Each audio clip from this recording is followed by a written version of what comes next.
This is the story of Ymir, the first being in Norse mythology, born from the clash of fire and ice in the great void of Ginnungagap. It is through his body that the gods would one day build the world we know. But before the world existed, before even the gods themselves, there was only emptiness and the slow awakening of something ancient and vast.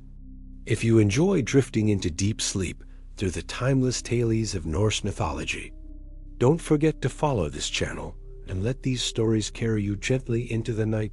In the beginning, there was no world, no sky, no sun or moon. There was only Ginnungagap, the yawning, void, endless, silent, and still.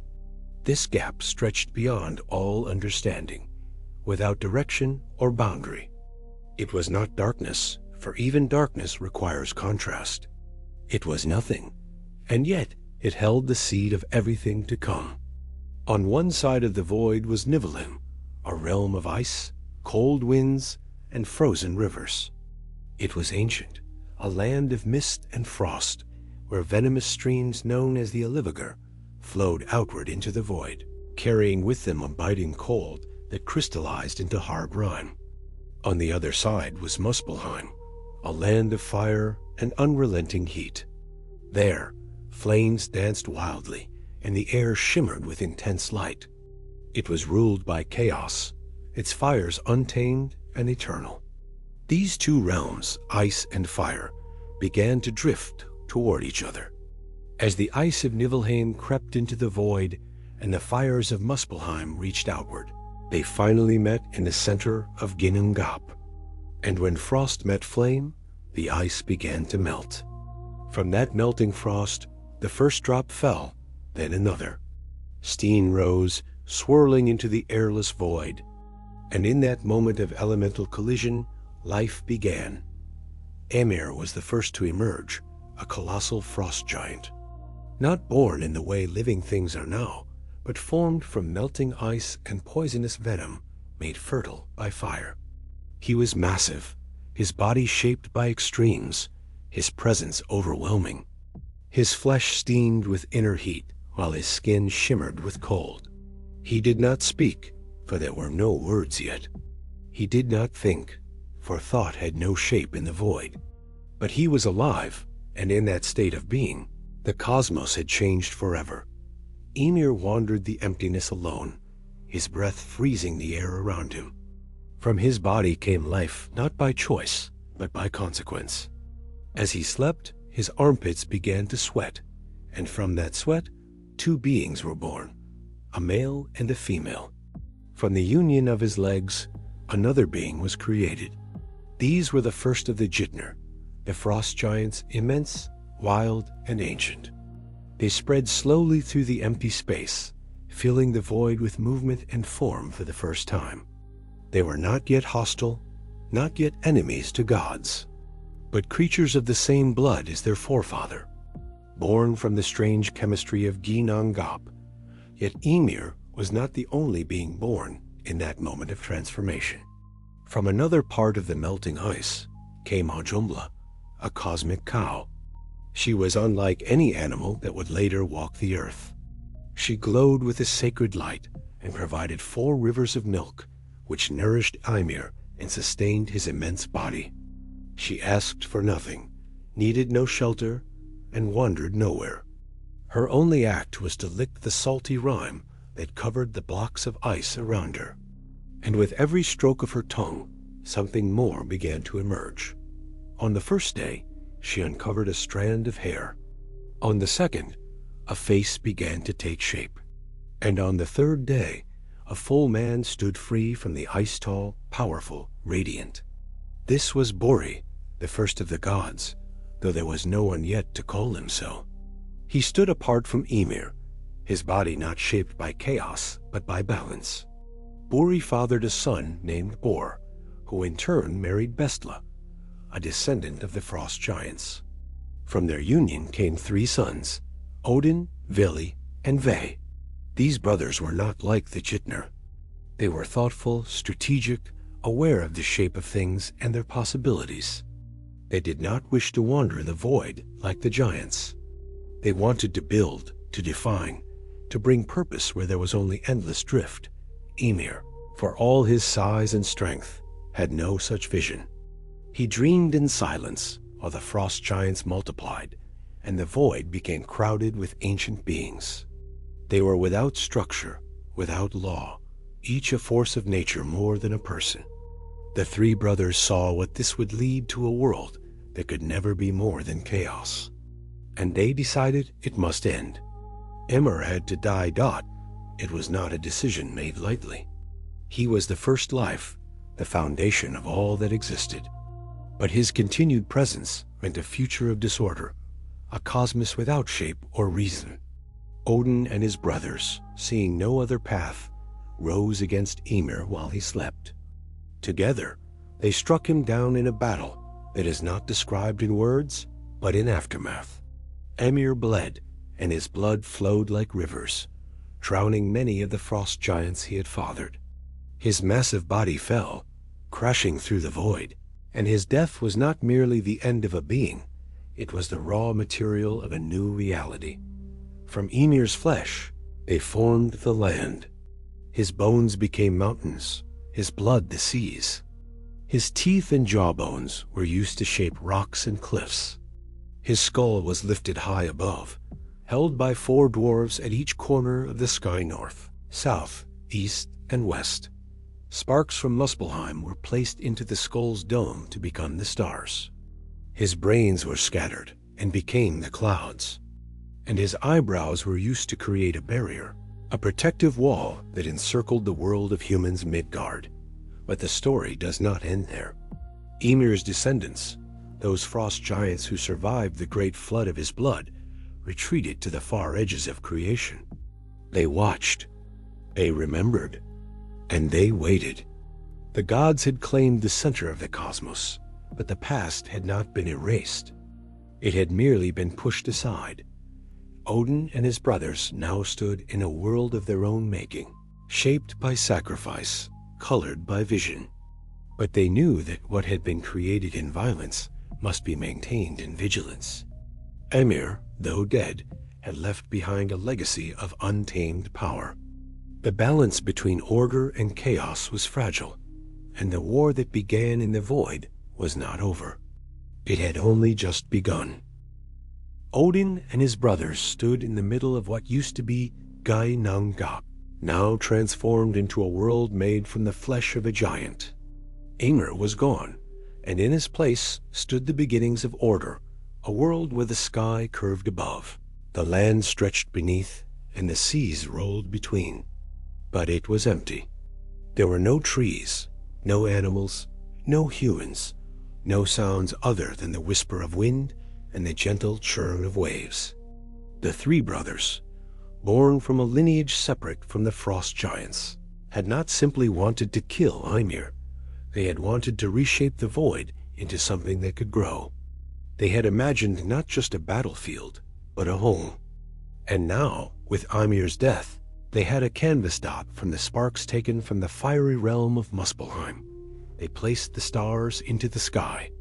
They arranged them carefully, scattering them across the dome formed from Ymir's skull. Some burned brighter, some dimmer, and they moved with patterns that no one had yet learned to read. The sun and the moon were carved from larger flames, and Odin set them in motion, assigning two spirits to guide them through the heavens so they would not wander without purpose. Thus, the cycle of day and night was born. Time, which had no meaning before, now began to move. One moment followed another. Light came and went. The sky changed, the seas shifted. Seasons began to form, not from chance, but from design. Odin, Vili, and Ve had not just shaped the world, they had given it rhythm. From the bones of Ymir, they formed the mountains, jagged and ancient, their peaks scraping the underside of the sky. Valleys were carved between them, filled with waters formed from his blood. Lakes and rivers twisted through the land, bordered by plains of his muscle and grass formed from his hair. His eyelashes were turned into the great fence that surrounded Midgard, the world of men, even though men had not yet come. It was a place prepared before its occupants ever arrived. In the center of it all, they built Asgard, a realm of shining palaces and golden halls, connected to the world of men by a shimmering bridge of light known as Bifrost. Asgard would become the home of the gods, a place of power and wisdom, where the descendants of Bori would rule and watch. Odin knew that the world needed more than just shape. It needed guardians. So Asgard became more than a home. It became a throne. But even as they created beauty and order, shadows lingered at the edges. The frost giants who had survived the flood of Ymir's blood had retreated to Jotunheim, a land of rugged wilderness and untamed power.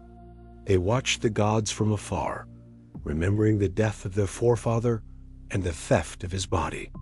They saw the stars as bones, the rivers as wounds, the land itself as an insult. And though they did not strike immediately, their anger would never sleep. Odin knew this.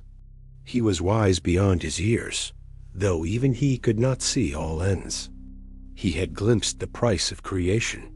From the beginning, he understood that building the world from violence would invite violence in return.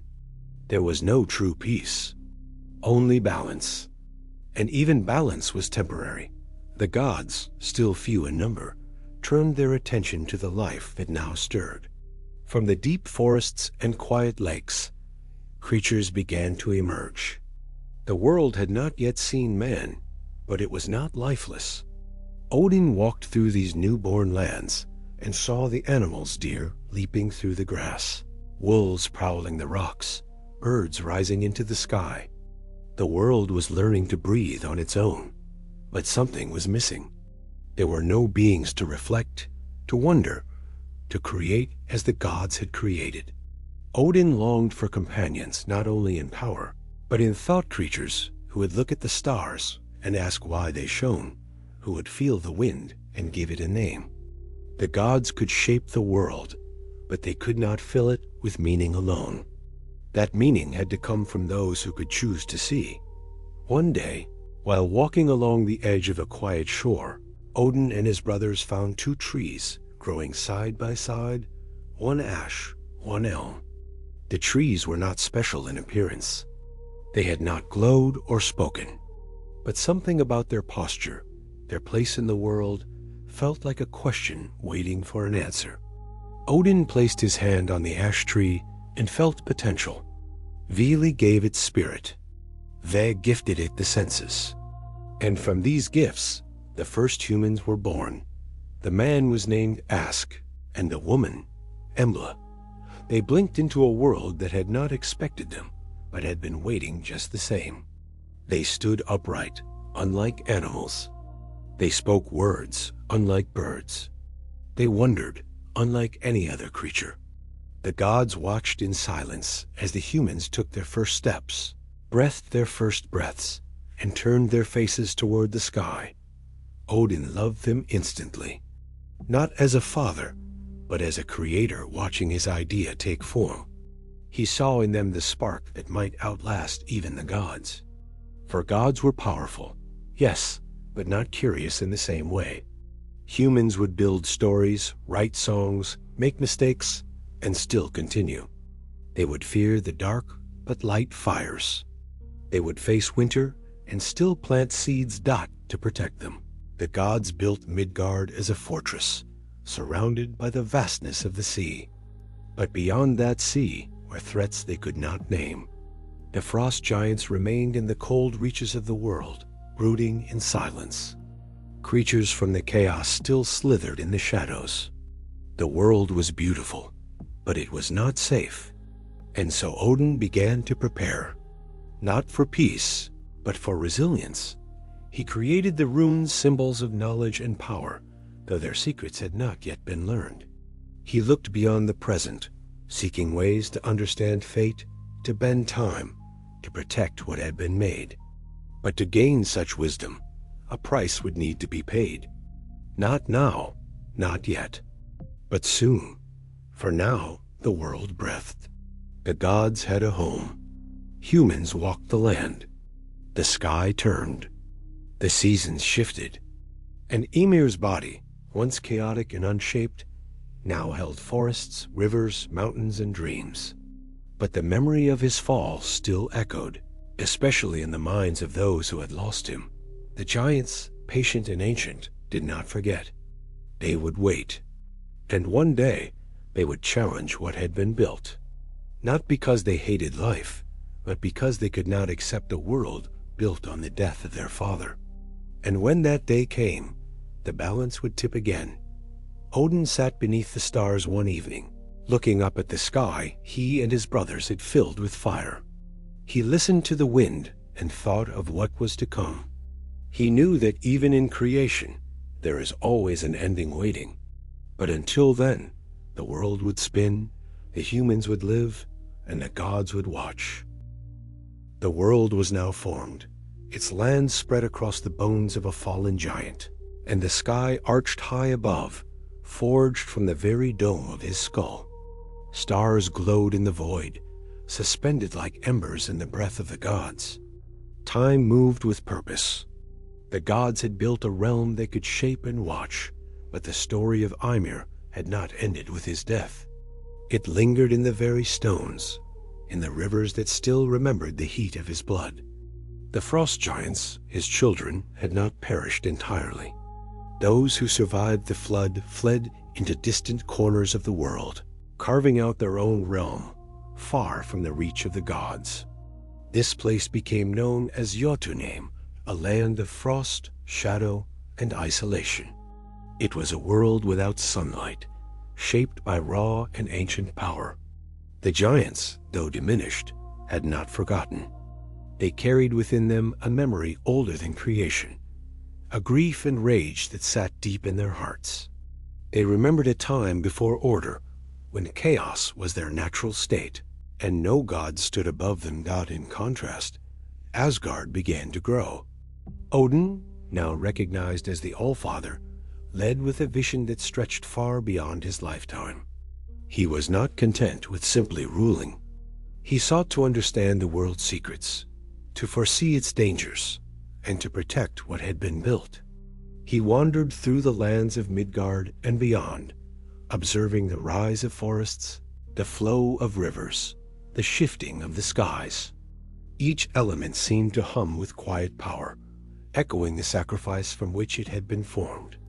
But power, Odin knew, was not enough. Wisdom was what would keep the world from unraveling. He had created man, shaped order, and tamed the void, but none of it was guaranteed to last. The gods began to organize their world. Each took on roles. Thor, Odin's son, was born in time and raised among the clouds. With a hammer forged from the heart of a dying star, he became protector of Asgard and Midgard, sworn to defend against the giants that still stirred beyond the outer edges of the world. Frigg, Odin's wife, ruled with grace and foresight. She could see pieces of fate, though she often chose silence rather than burden others with the knowledge of what was to come. Heimdall was set to guard the Rainbow Bridge, Bifrost, with senses so sharp he could hear the grass grow and see for 100 leagues. And Loki, the trickster, born not of the gods but adopted by them, walked among them with a smile that held too many meanings. The gods flourished, building great halls, setting laws, and bringing order to realms that had once been silent and shapeless. But all creation casts a shadow, and the further light reached into the world, the more clearly the shadows stood behind it. Deep beneath the roots of Yggdrasil, the world tree that connected all realms, a great serpent stirred. Named Nidhogg, it gnawed at the roots of the tree, feeding on rot and waiting for weakness. Yggdrasil itself had grown after the world's formation, reaching up into the heavens and down into the underworld. Its branches touched all the 9 realms: Asgard, Midgard, Jotunheim, and others yet unnamed. It was the spine of the cosmos, and though strong, it was not invincible. The gods knew of this danger. Odin, especially, had seen it in dreams. He began to seek answers beyond what the world offered, desperate to know how the future would unfold. What he discovered in scattered fragments was troubling a prophecy, whispered in the winds and hidden in the bones of ancient seers, that one day the world would end in a battle called Ragnarök. In this final war, the gods would face the giants, the fire would rise again, the seas would boil, and the sky would split. The world would burn, and from its ashes, a new world might rise. Or nothing might follow. Odin could not ignore it. He knew that prophecy had weight in this universe, that even the gods could not outrun fate. To understand more, he turned to the well of Ymir, guarded by a wise being who drank from its waters and saw what others could not. But Ymir did not give away knowledge freely. Odin offered his eye, one of his own eyes, as payment. And so it was that Odin plucked out his eye and dropped it into the well, in exchange for the vision that lay beyond ordinary sight. What he saw there has never been fully spoken, but it changed him. Odin became more distant, more watchful. He no longer believed in peace as a permanent state. He began to gather warriors, building Valhalla, a hall for those who died in battle with honor. He would choose the bravest of the fallen to live there, training eternally for the coming storm. He appointed Valkyries to find them, angelic beings who flew across the battlefield and carried souls to their resting place. Every death, every life was now part of a greater preparation. Meanwhile, the frost giants strengthened in silence. From Jotunheim, they sent shadows across the outer edges of Midgard, testing the boundaries. They knew they had been cast aside, their father turned into stone and sea. Their hatred had not faded, and now they were no longer alone. Other beings, born from fire and void, began to stir. Surtur, the fire giant of Muspelheim, watched the sky with a burning sword in his hand, waiting for the moment he would march on Asgard and set it ablaze. Back in Midgard, humanity continued to grow. The children of Ask and Embla spread across the land, building homes, creating songs, telling stories. They feared the thunder, worshipped the sun, and gave names to the wind. Some prayed to the gods, others forgot them. Yet Odin continued to watch them with a distant affection, like an artist observing the details of a painting long after it was finished. He saw their kindness, their cruelty, their potential, and he knew they too had a role to play in what was coming. The gods expanded their reach. They made treaties with some giants, fought others.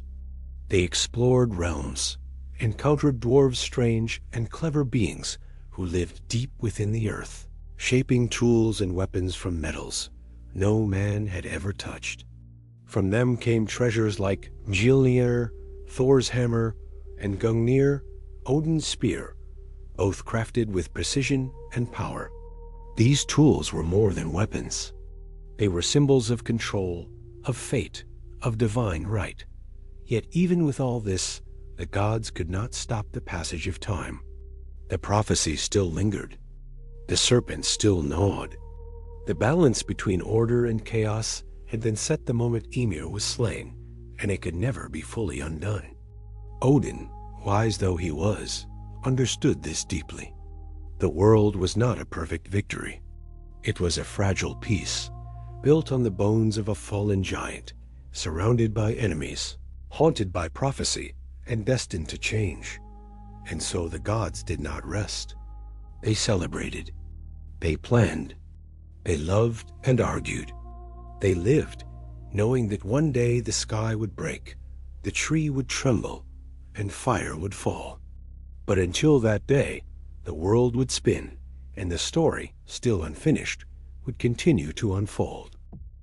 The world turned beneath the watchful eyes of the gods, each day rising and falling with the rhythm that had been set since the death of Ymir. Seasons came and passed across Midgard, snow blanketing the forests, rivers thawing in spring, trees stretching toward the light in summer, and the winds howling again in fall. Human beings, fragile compared to the gods and giants, began to adapt. They learned to hunt, to build, to gather in small communities. They told stories to make sense of storms and stars, of death and dreams. Some of those stories were true, born from echoes of creation. Others were guesses, beautiful and wrong, but still sacred to the people who whispered them by firelight. High above in Asgard, Odin remained restless. He had seen what was coming. The image of Ragnarök, the twilight of the gods, never left his thoughts. He dreamed of fire devouring the sky, of wolves swallowing the sun, of Midgard split in two. He had sacrificed an eye for that vision, and now he lived with the weight of it. Still, he did not share all he knew. Even among gods, silence can be a form of protection. The gods of Asgard continued to build their society. Balder, son of Odin and Frigg, grew to be a shining presence among them. Handsome, kind, loved by all. His laughter filled the halls of Asgard, his mere presence enough to calm tension. He was the god of light and purity, untouched by cruelty or ambition. But perfection is fragile. And even among the gods, envy can take root. Loki watched Balder with quiet eyes. Though adopted by Odin and raised among the Aesir, Loki never truly felt like he belonged. He was clever beyond measure, his wit sharp enough to cut through stone, but he was not trusted. His origins were different, his nature wild. He loved to challenge, to mock, to twist the world and see how it reacted. Sometimes his mischief brought laughter, other times destruction. And yet Odin kept him close. Perhaps because he believed even chaos had its role to play. It was Loki who first heard of a secret prophecy whispered among the seers, that Balder, the most beloved of all gods, would one day die, that his death would signal the beginning of the end. Frigg, desperate to stop such a fate, traveled through the realms and demanded promises from everything that existed, not to harm her son. The earth, the stones, the trees, the fires, the metals, the animals all swore oaths. But she overlooked one thing, the mistletoe, a small, seemingly harmless plant growing quietly on the edge of the world, unimportant in her eyes. Loki did not overlook it. He crafted a spear from mistletoe, light as breath, sharp as betrayal. And during a game where the gods, believing Balder invincible, threw weapons at him in jest, Loki placed the mistletoe in the hands of Balder's blind brother, Ymir. The spear flew. Balder fell. Silence cracked through Asgard like thunder. The laughter stopped, never to return in the same way.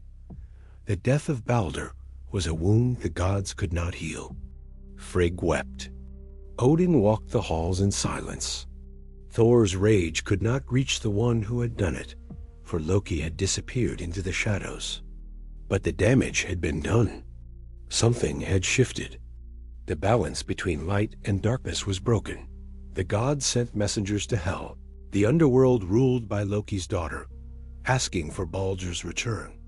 Hel, cold and composed, gave them a challenge. If everything in the world truly wept for Balder, she would release him. And so, the gods begged all of creation to mourn. Trees bent, rivers stilled, animals cried.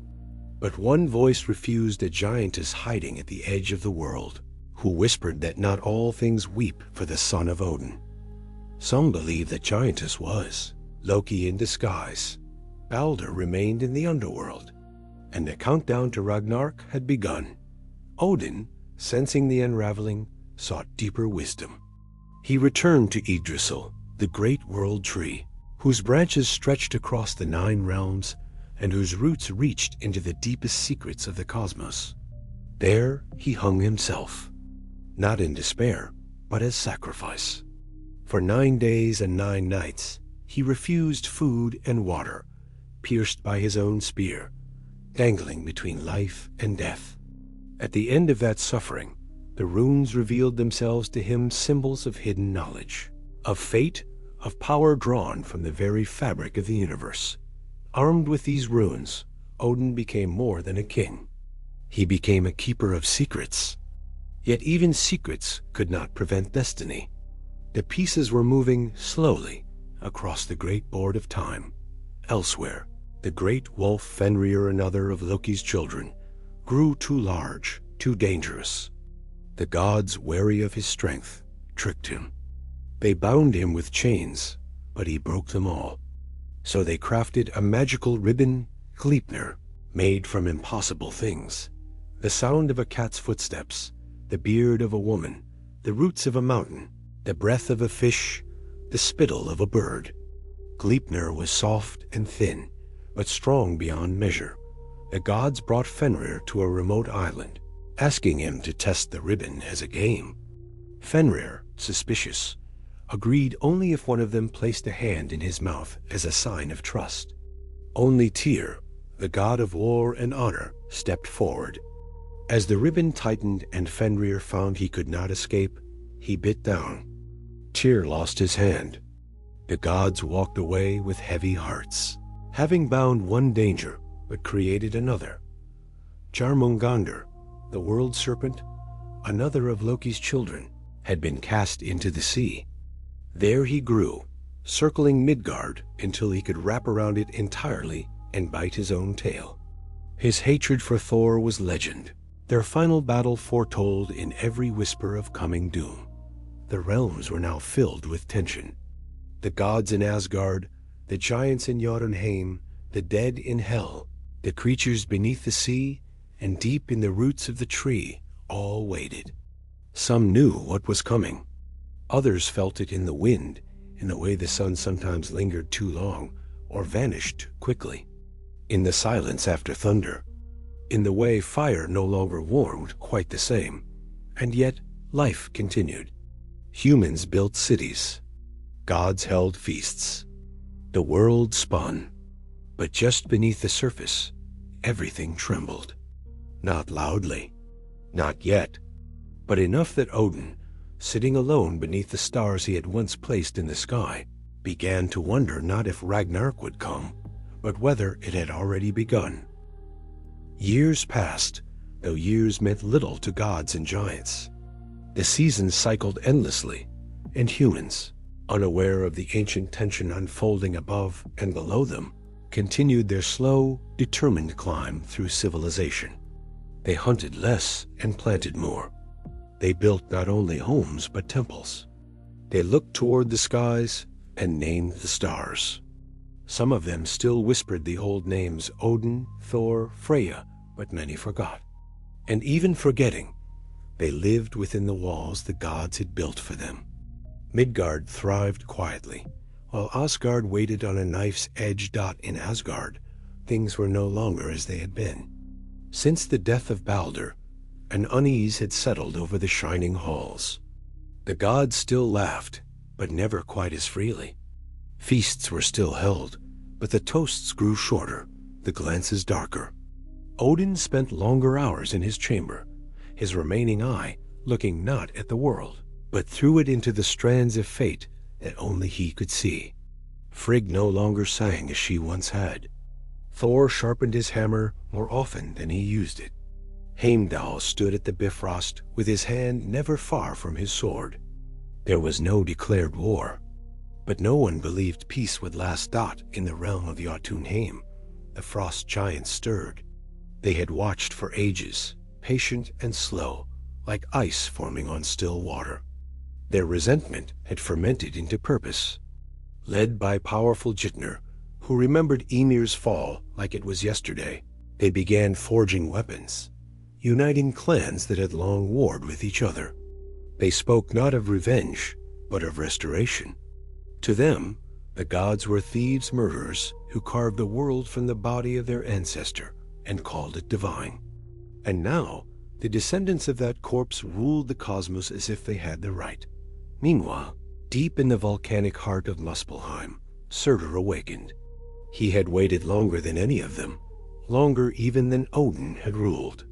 With his sword of eternal flame, he stood at the gates of fire, watching the worlds from afar. He did not speak. He did not threaten. But his presence was like a growing tremor beneath the earth unseen. Unstoppable.Loki too had vanished after Baldur's death, hiding from Asgard's wrath. But his absence did not equal silence. He moved through the 9 realms in shadow, planting seeds of chaos wherever he passed. Creatures long forgotten began to stir. Old grudges rekindled. Strange storms began to form where skies once lay calm. The balance Odin had worked so hard to preserve was shifting. It no longer mattered whether Loki had meant for it to happen. The wheel had turned back in Asgard. The gods made one last effort to restore stability. They sought to rebuild trust, to reaffirm their presence in Midgard. Thor descended more often, aiding human settlements, protecting travelers, ensuring the frost giants' incursions remained in the shadows. Freya brought fertility and love where there was despair. But even their power could not stop the creeping cold that seemed to press in from every edge of the known world. Something deeper had fractured Dot, and Odin knew it. He knew that prophecies do not arrive like thunder. They seep in slowly, quiet at first, until the ground beneath you gives way. The signs were not dramatic. The sun sometimes faltered in its path. Stars vanished from the night sky and never returned. Children born with eyes that saw too much. Animals walking toward their own deaths in silence. The runes whispered more now, and they whispered one word more often than any other: Ragnarök. He gathered the gods one evening in the golden hall of Valaskov. His voice was steady, but the silence after each sentence hung heavy. He reminded them of what had been built, of Ymir's fall, of their first steps across the bones of chaos. He spoke of duty, not to power, but to purpose. That their strength was not for dominance, but for balance. That when the time came, they would not run from the storm. They would face it. Heimdall stood watch as always, eyes turned toward the outer edges of reality. It was he who would see it first, the signs of the end. The day the Bifrost would tremble. The day he would lift the Jallarhorn to his lips and blow a sound that would be heard in every realm at once. Yet that day had not come. Not yet. And in the not yet, there was still life. Thor took to the skies more often, riding his chariot pulled by goats, searching for signs of Jormungandr beneath the oceans. The serpent had grown so large that waves broke simply from his turning. Their confrontation was destined. They both knew it. And still, they waited. Tyr, despite the loss of his hand to Fenrir, trained the armies of Valhalla. In the halls of the honored dead, warriors sparred endlessly, laughing through broken bones, dying only to rise and fight again. They knew not when they would be called, only that they would be. And that was enough. Freyr watched the forests. Gerd tended to the seas. Each god kept to their realm, their task, their ritual. It was a world in motion. A world on edge. And in Midgard, the people still lived. They harvested crops, sang songs, told tales they only half believed. Their priests and sages watched the skies and felt something turning. Some said the gods were angry. Others said the world was simply tired. But no one knew the truth. No one could, because the truth lay not in one moment, but in all the moments that had come before. Ymir had died so the world could be born. Odin had sacrificed so it could be seen. Baldur had fallen so the veil could be pierced. And now, somewhere between prophecy and reality, the final act began to form, slowly, quietly. Inevitably. At the far edge of the cosmos, Fenrir stirred in his chains. The ribbon Gleipnir still held, but it was fraying. His eyes, once filled with pain, now burned with rage. He would not wait forever, nor would Hel, who ruled the dead with a cold hand and a silent gaze. Nor would Jormungandr, coiled tighter than ever before, dreaming of Thunder. And above them all, Odin sat beneath the stars he had placed long ago and listened, not with his ears, but with the depth of his soul. The silence was louder now. The balance was nearly gone. The gods had shaped the world from the body of a giant, but they had never escaped the price of that act. And now, at the edge of time, the debt was coming due. The signs became harder to ignore. At first, they were scattered. A cold wind that came too early. A sky that refused to brighten. Wolves seen at the edges of villages, not hunting, just watching. Then they became louder. Earthquakes deep beneath Midgard. Fires that would not die. The dead speaking in dreams. Odin felt each one like a tremor in his chest. He walked the halls of Valaskjolf, past his ravens Hugin and Munin, who circled above, and brought back whispers from every corner of the 9 realms. Their messages grew darker with each return. There was no more doubt. The long-awaited end was no longer a distant future. It was on the threshold. Far in the south, flames rose higher in Muspelheim. Surtur, the fire giant who had waited since the dawn of time, began to move. His sword, bright as a newborn star and hot enough to melt stone, shimmered in his hands. He had waited patiently, knowing he would not be called until the end. Now the time was coming, and every step he took scorched the space around him. He was not angry. He was inevitable. In Jotunheim, the giants gathered under darkened skies. Some had grown old waiting for this day. Others had been born in the silence of exile, raised on hatred, their stories shaped by the memory of Ymir. They sharpened weapons carved from ice and bone, etched with ancient runes, and trained by the frozen rivers where their ancestors had died. The gods had claimed the world, but the giants had never accepted that loss. They had bided their time in the shadows of the 9 realms, and now they stood ready to reclaim what they believed was stolen. In the depths of the ocean, Jormungandr began to move. His body, long enough to circle the world, shifted beneath the waves, causing storms to rise and ships to vanish. The sea boiled where he turned. He had waited for Thor. Their fate had been linked since the moment the gods cast him into the deep. Now the serpent uncoiled, and the waters trembled with anticipation. In the underworld, Hel stood at her throne, unmoving. Half of her face was that of a living woman, pale, stern, still. The other half was dead, rotted, skeletal. Her eyes were clear. She did not weep. She did not laugh. She simply waited, knowing the flood of souls was coming. The dead would walk, and she would not stop them. They had waited long enough in silence. Now they would rise, and in the heart of the forest, Fenrir's bindings began to stretch. The magical ribbon Gleipnir, which once held with impossible strength, now pulled tighter with every breath. The wolf had grown. The rage in his heart had matured from pain to resolve. He had not forgotten the betrayal. Tyr's missing hand was a reminder of that moment, the moment the gods had chosen control over trust. And now, with every heartbeat, Fenrir pushed harder, the fabric of his prison wearing thinner with each effort. As all of this happened, the gods prepared. Odin walked among the warriors of Valhalla, watching them fight, fall, and rise again. Their training had become more urgent. Every move was practiced not for sport, but for survival.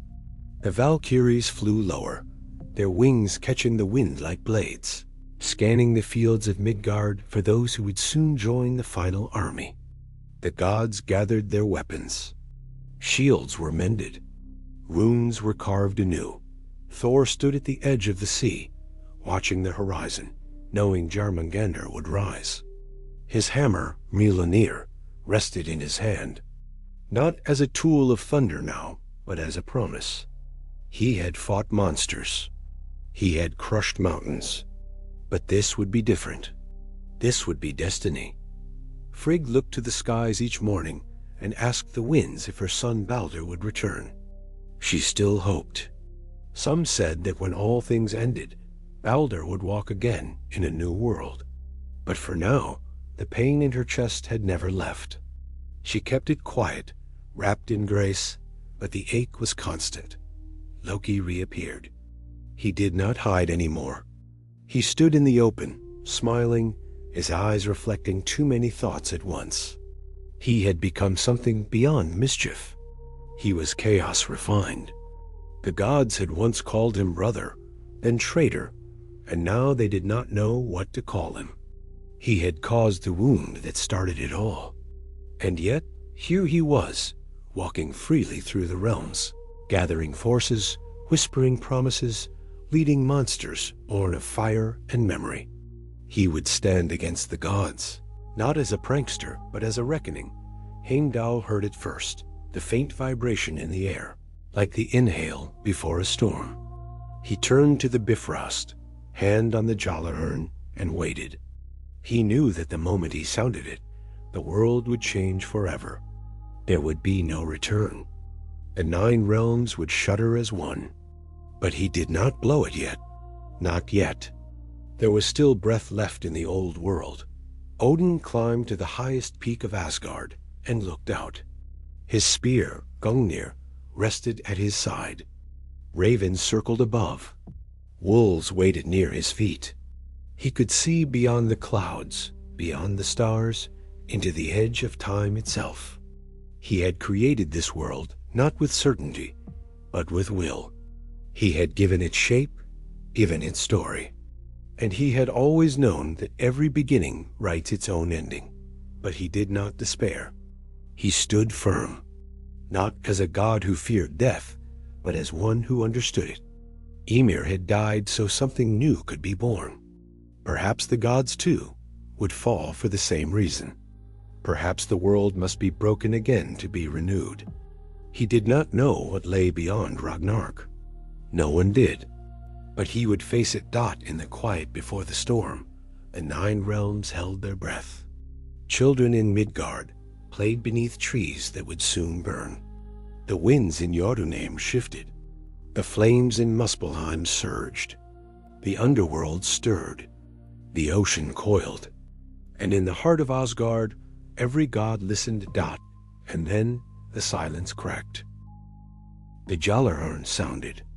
Its echo stretched across the 9 realms like a crack in time. Birds fell silent. Flames stilled. Even the waves paused, as if the ocean itself were listening. Heimdall's horn, carved from the roots of Yggdrasil and touched by the breath of Odin himself, did not just announce war, it awakened the universe. There was no doubt now. Ragnarök had begun. In Asgard, weapons were lifted. Armor was strapped in silence. The gods did not speak much. There were no speeches, no songs. Just a shared look between warriors who knew what must be done. Odin stood at the gates, his spear Gungnir in hand, eyes scanning the horizon. He had watched this moment in dreams. Now it was here, and there was no fear in him, only focus. The Bifrost, the rainbow bridge that had once shimmered with light and peace, now trembled with the weight of oncoming steps. Giants poured across it, massive, cold-blooded, their breath freezing the air. Behind them came beasts of nightmare, creatures born from the edge of reality, shapes twisted by old magic and revenge. The gods met them at the gates, swords and hammers clashing, lightning tearing the sky apart. Thor found Jormungandr in the depths of the storm. The great serpent rose from the sea, its eyes glowing with ancient hate. Waves surged around them, mountains crumbled, and lightning shattered the sky. Thor charged forward, Ginnungagap raised high. They met in a crash that split the ocean, thunder against venom. Their battle shook the realms. Thor struck with the fury of the storm. Jormungandr coiled and struck back with poison sharp enough to melt stone. They were equals, locked in destiny's grip. Elsewhere, Fenrir broke his chains. Gleipnir snapped like thread, and the earth groaned.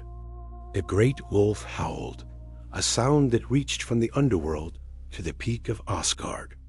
He ran with fire in his eyes. jaws open wide enough to swallow the sky.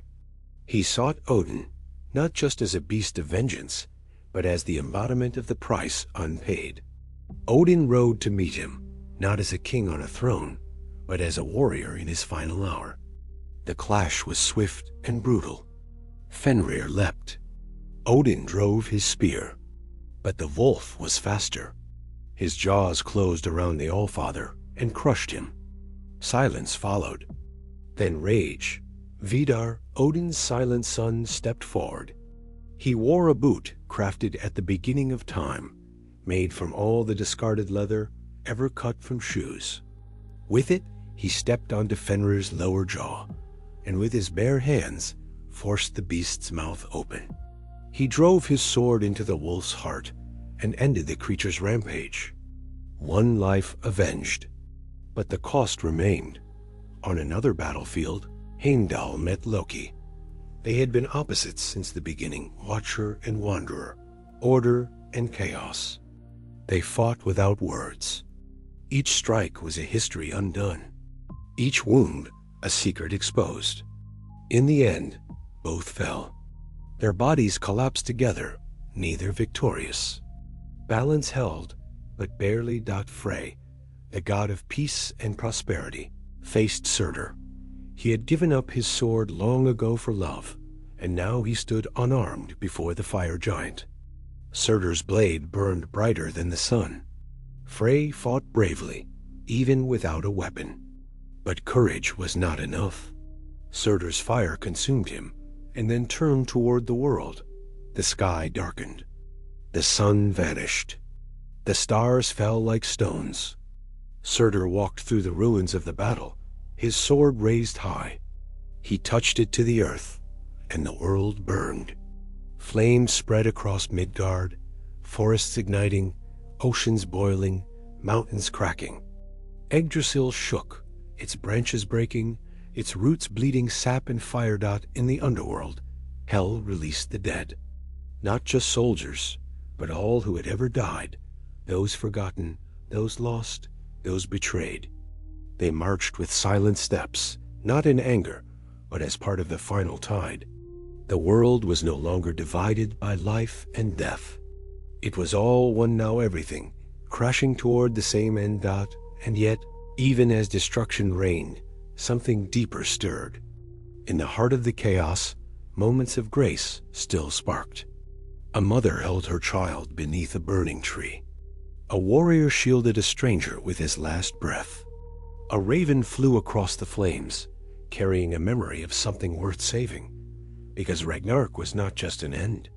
It was a reckoning, a settling of debts, a final harvest of every seed that had been planted since Ymir first opened his eyes. And in that harvest, there was pain, yes, but also truth.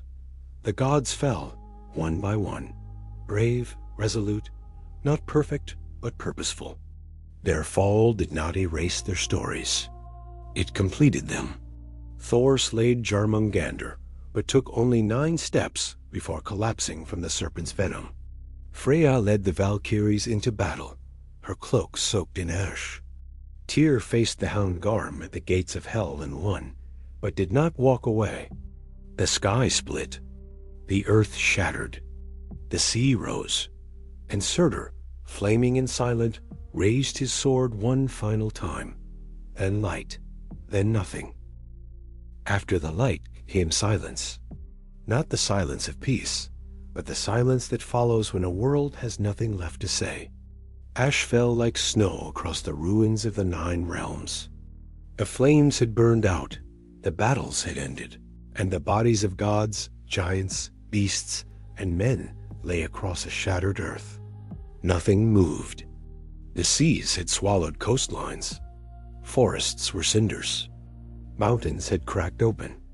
The sky itself was broken, stars scattered like glass across a floor no longer able to hold them. Yggdrasil, the great tree that had once bound all existence together, stood wounded, branches blackened, its roots glowing faintly like dying embers. And yet, deep within that stillness, something remained. A heartbeat faint, Steady. It came not from the heavens, not from the halls of gods, but from beneath the ash. In a sheltered grove that had somehow survived the fires, two human figures emerged, a myth. Their names meant life and lover of life, and they had hidden deep within the forest, known as Hodmimus Holt, while the world tore itself apart.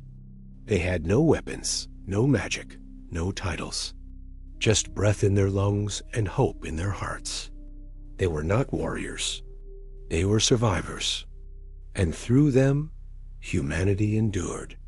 They stepped into the new dawn, blinking at a sun that was rising again for the first time since the end. It was dimmer, softer, as if unsure of its place. But it was rising.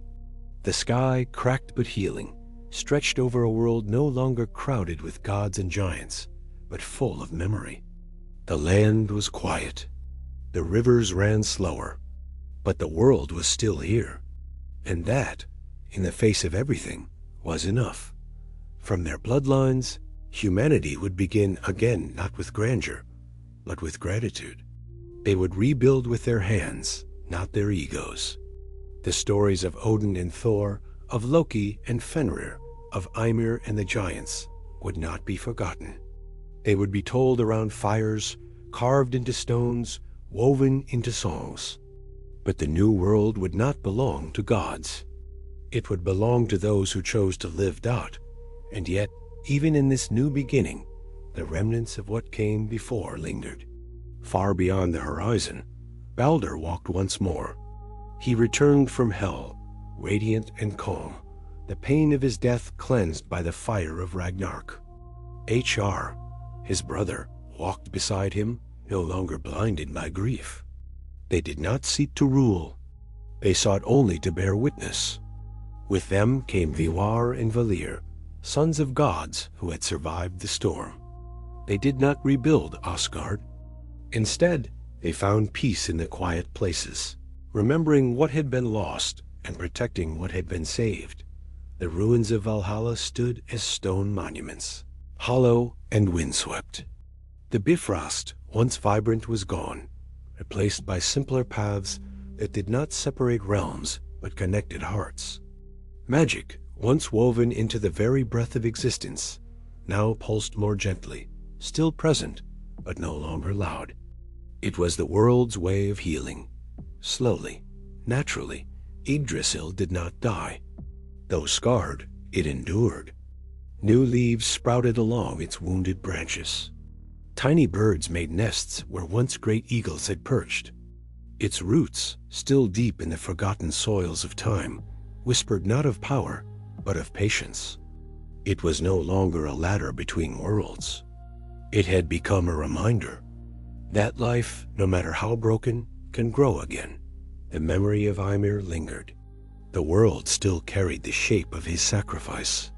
His bones were the mountains, his blood the seas, his flesh the earth itself. Even now, as humans planted crops and raised their children, they walked upon his body. They drank from his veins. They lived within his echo. He had been the first to die, and from that death, everything else had come. He was not a god. He was not a king. But he was the foundation, and he would always be remembered.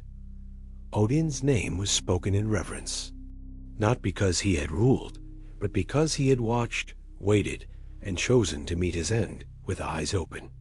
Thor's thunder no longer roared through the skies, but his courage was carried in the hearts of those who faced storms and stood their ground. Freyja's love, Tyr's justice, Frigg's wisdom all became parts of stories, then values, then truths. The gods had vanished, but they had left behind something more lasting than immortality. They had left behind meaning. Loki's name, too, was not forgotten. He was remembered not just for betrayal, but for the lessons his chaos taught. That mischief, when untamed, becomes destruction. That pain, when ignored, becomes vengeance. But also, that even the most flawed can shape destiny. In the stories that would follow, Loki was not simply hated. He was understood. And so, in this new world, Shaped by the fall of the old, stories became the lifeblood of humanity.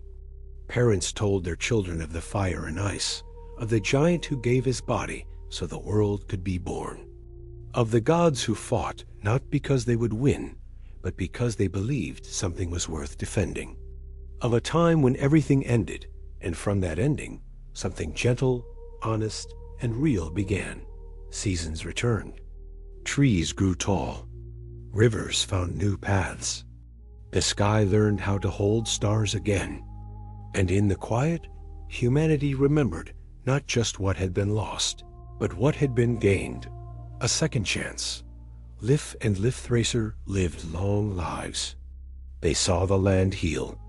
They saw their children explore forests that once burned. They told the stories not as warnings, but as roots, so those who came after would know who they were and why they mattered. They carved the names of the gods into stones, not as commands to worship, but as signs to remember. And each spring, when the snow melted and the rivers ran free, they gave thanks, not just to gods, but to time itself, for letting the world begin again. And somewhere, beneath the stars that now shined once more, the memory of the first breath in Ginnungagap stirred quietly, carried on the wind, not as a warning, but as a promise.